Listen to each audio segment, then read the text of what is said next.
তাকে দেখতে পাচ্ছি না কেন? সে কোথায়? ওই তো স্যার, ওই বিড়বিড় করতে করতে এইদিকেই আসছে স্যার।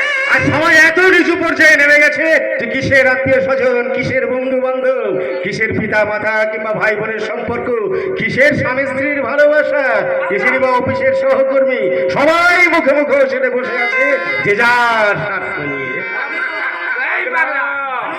মানুষ সেটা বড়ই দেয়। এখন সবাই নগ্ন ছবি দেখতে পছন্দ করে, কিন্তু সমাজে যে নগ্ন হয় তাকে সবাই ঘেন্না করে। অবৈধ পথে সমৃদ্ধশালী হওয়া ধৈর্য সমাজে উচ্চ সম্মান পায়, কিন্তু বৈধ পথে স্বল্প আয়ের মানুষগুলো চিরকাল লাঞ্ছনা আর অপমানের শিকার। গণতন্ত্র তো গাধা, তাই তো ভারতে গরিবের সংখ্যা এত বেশি। তাই তো বড় লোকের বাড়ির সামনে লেখা থাকে, দেখবেন কুকুর হইতে সাবধান, অথচ তারা কিন্তু গরিবের রক্ত চুষে বড় লোক হয়েছে। আর গরিবের বাড়ির সামনে লেখা থাকে সুস্বাগতম।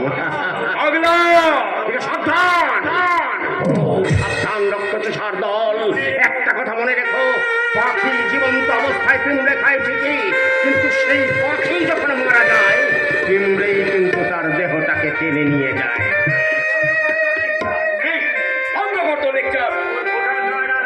তোর ভোটার কার্ড, আধার কার্ড আমি দেখি।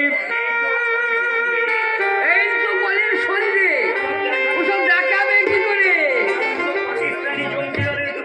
ওদিকে পাকিস্তানি জঙ্গিদের গুপ্তচর। ভোটার কার্ড, এই হলো আমার ভোটার কার্ড।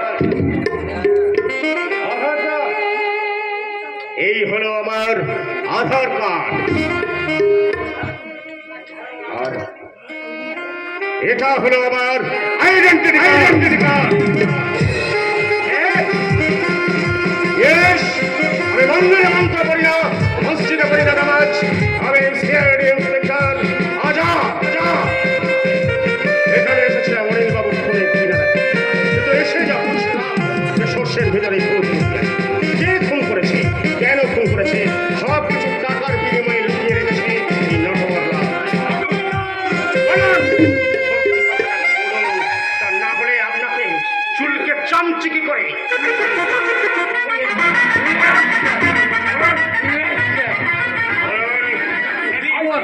বলছি স্যার, কেসটা জলের মতো পরিষ্কার। সোশ্যালের বাবু, আপনি এক ব্যাটালিয়ন ফোর্স রেডি করুন। চলুন আমরা এখন যাবো আমাদের টার্গেটের দিকে। আমাদের টার্গেট খুব কাছে। টার্গেট